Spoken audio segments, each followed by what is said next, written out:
¿Nos presentas a tus acompañantes? Pues a mi izquierda tengo a la doctora Miriam, que es ginecóloga y también ha escrito mucho sobre el tema de la... ¿Cómo era que se llamaba? Epigenética y neurociencia. Exacto. Hola Miriam, ¿qué tal? Bienvenida. Y después también tengo aquí otro amigo ya, porque hace un año que estamos trabajando, Luis, que es el director de AFABAL, con el cual trabajamos con chicos con problemas de adicciones, y bueno, muy generosamente quiso venir a contar la experiencia de haberme cedido ese espacio para trabajar con los chicos. Fantástico. A ver, Hola, ¿a quiénes tenemos? Hola, muy buena. Muchas gracias por la invitación. Bueno, y tenemos un fotógrafo que no está en el micro, pero que está. Continuamos con más asuntos, con más temas, de estos que preparan nuestros propios colaboradores, porque claro, la visita de Miriam, en el fondo, nos habla, Miriam, de tu parte médica, pero también de tu propia experiencia. ¿En qué momento, Álvaro, tú te pones a dar clases, no sé si particulares, no sé si en concreto de artes marciales, a las criaturas de Miriam? ¿Cómo comienza todo esto? A Miriam la conocí en el lugar ahí en Villafranca, después que terminaba de dar clase. En ese lugar, la dueña del local me dijo que iban a hablar sobre un tema muy interesante, que si me podía quedar. Y como el bus tarda una hora, dije, bueno, me quedo a escuchar. Y la verdad que sí, que los temas que empezó a tocar se relacionaba directamente con el trabajo de las artes marciales. No podías... Que ese es tu campo. Claro, entonces claro, yo no podía entender muy bien las terminologías que estaba manejando, pero sí era obvio que sabía de lo que estaba hablando. Aunque yo sabía de lo que estaba hablando. Qué bien habla esta chica, pero no entiendo nada de lo que dice. Exacto. Hablamos de lo mismo, pero con palabras distintas. Exacto, algo así. una cosa así. Habla debe ser buenísima, si la entendiera sería fabuloso, ¿no? Exacto, algo así. Porque lo que es el comportamiento humano y cómo la relación del medio y tu actitud va formando tu carácter. La doctora lo que hizo fue relacionarlo con la parte científica y cómo eso va modificando realmente, ¿no? Genoma, pero ahí ya no me meto más. Miriam, Ahora me entero cuéntanos. que no te enteraste de nada. Había campanas, pero... Y sin embargo, Pero aguantaste hasta el final, ¿eh? Sí. No, pero lo bueno es que después tú sí me buscaste para darle clases a tus hijas, así que Sí. algo hay. No, pero era porque el bus no llegaba. Era Viste solamente- potencial, ¿no? ¿Tú también viste la conexión entre las artes marciales y tu área de conocimiento? A ver, yo hablé en ese taller sobre epigenética y neurociencia. El tema de la epigenética y neurociencia a mí me llega a través de mi profesión. Yo soy ginecóloga y en un congreso de ginecología una ginecóloga habló de programación fetal y a mí aquello me fascinó. Programación fetal consiste en cómo afecta el entorno de la madre durante el embarazo, sus hábitos de alimento, sus hábitos de comportamiento, todo el ambiente que genera la madre, cómo influye no en el feto, sino en ese feto cuando sea adulto. O sea, hay enfermedades o mejoras en salud que pueden programarse en la etapa intrauterina según el entorno de la madre.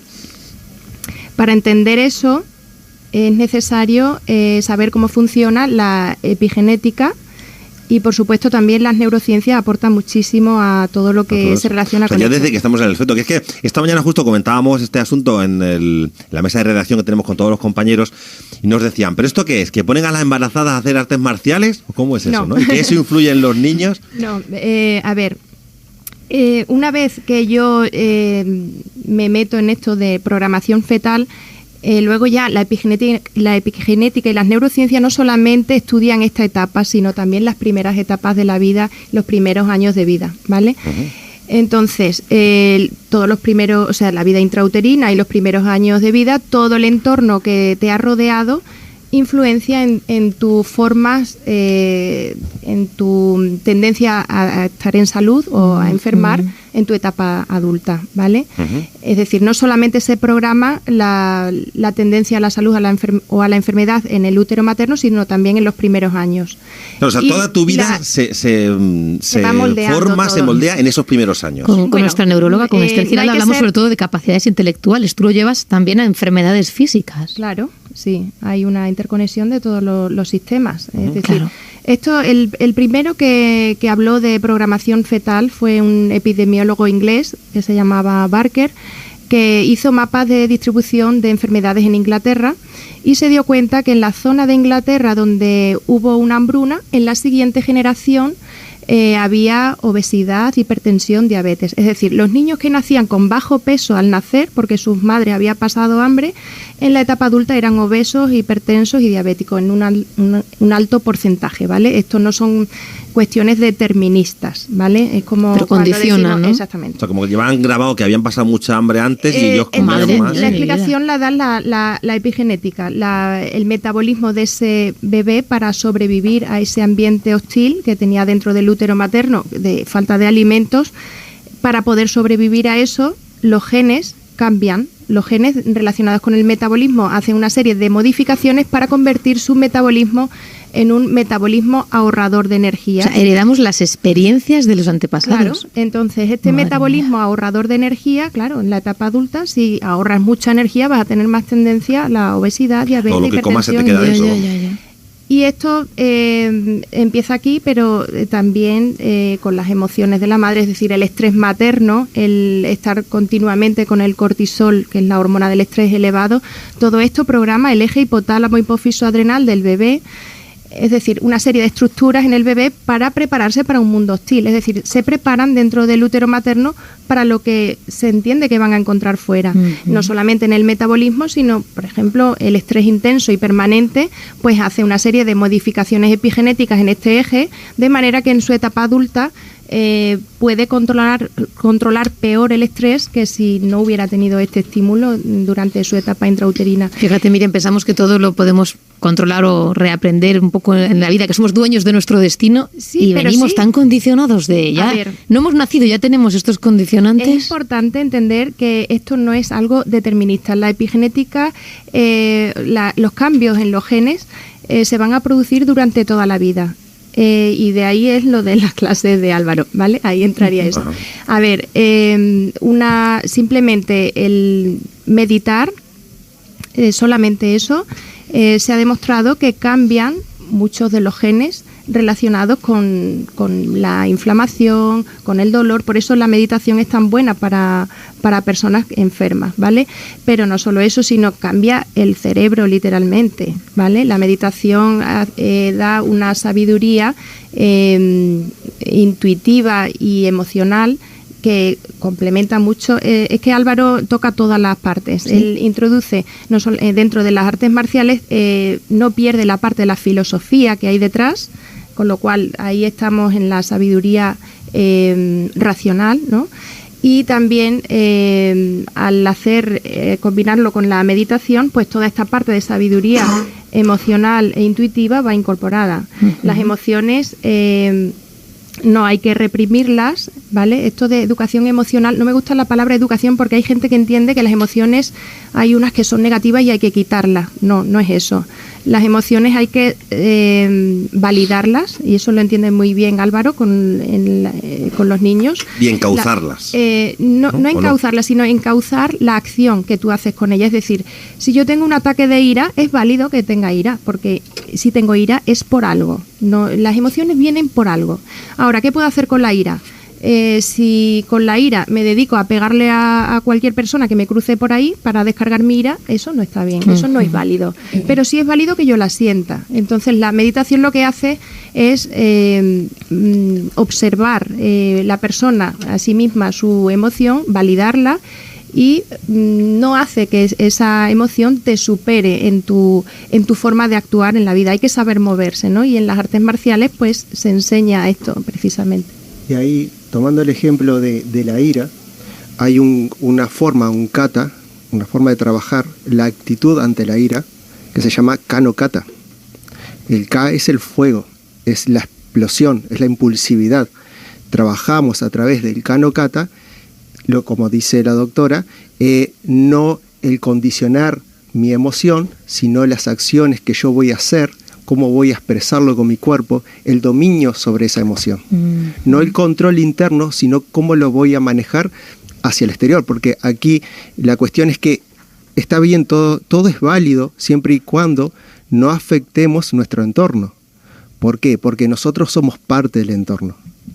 Y si nosotros afectamos el entorno, tarde o temprano nos afectamos a nosotros mismos. Entonces, justamente, el trabajar las emociones en el sentido de cómo voy a hacer de, como decía un maestro, siempre recuerdo las frases de mi maestro, decía, la mierda, decía, la mierda no es mala. Es malo si colocas la mierda encima del árbol. Ahora, si la colocas en las raíces, se convierte en abono y ese árbol crece más fuerte. Ajá. ¿Se entiende? Sí. El concepto de mierda lo manejamos. Seguramente en tus años de docencia habrás visto mucho de esto, ¿no? Sí. En un aula uno se sitúa y no sé, a lo mejor parece que meditar para los adultos nos resulta mucho más difícil y que para los niños, por sorprendente que parezca, es mucho más fácil, ¿no? A mí me encanta y me fascina, las aportaciones en este caso de Miriam, porque cuando yo empecé hace ya mucho tiempo y tal, pues lógicamente todo esto ni lo conocíamos, ¿no? Y es maravilloso. No por ello, quiero aportar una idea muy sencilla, muy básica, que se entiende muy bien y que yo ya lo he utilizado mucho. Es un poco, pues parte del pensamiento de Noam Chomsky. Entonces, él nos decía que las palabras, en este caso palabras, imágenes que recibimos, generan pensamiento. Y el pensamiento genera una conducta. Qué importante. Entonces yo cuando he trabajado con los chicos me pongo a ver realmente cuál ha sido los aprendizajes de estos chicos desde pequeños, porque a partir de ahí van a tener unos pensamientos que les van a llevar a actuar de una manera determinada. Yeah. Si esto lo tuviéramos claro, seguramente muchos padres, muchos profesores diríamos, aquí hay que cambiar la forma de trabajar. Y trabajará también Luis, supongo, con el tema de las adicciones, ¿no? Exacto. Nosotros conocer a Álvaro fue una bendición porque este curso, en contra de lo que pueda parecer, introducir las artes marciales a este perfil de chavales difíciles, ¿no? Con un comportamiento bastante complicado, no se veía. Era difícil de explicárselo a los padres, ¿no? Dice, ¿cómo vamos a meter artes marciales a un perfil de que te digo que mi hijo es agresivo, que tiene comportamientos disruptivos?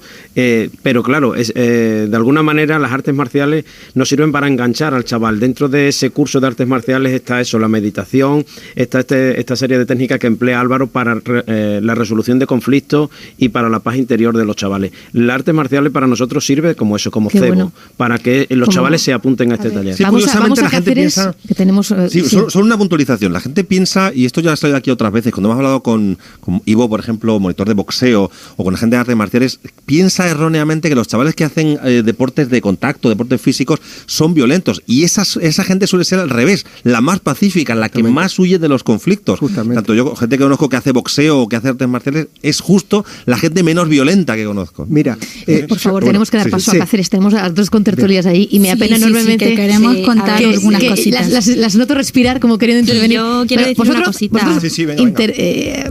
Haced uso de la palabra cuando lo consideréis. Les explicamos a nuestros oyentes que la mayoría estamos en el estudio en Mérida, solo ellas dos en Cáceres, y claro, esto de no vernos y hacernos gestos de a quien le toca dificulta que puedan intervenir cuando queráis. Sí, estamos aquí un poco solitas.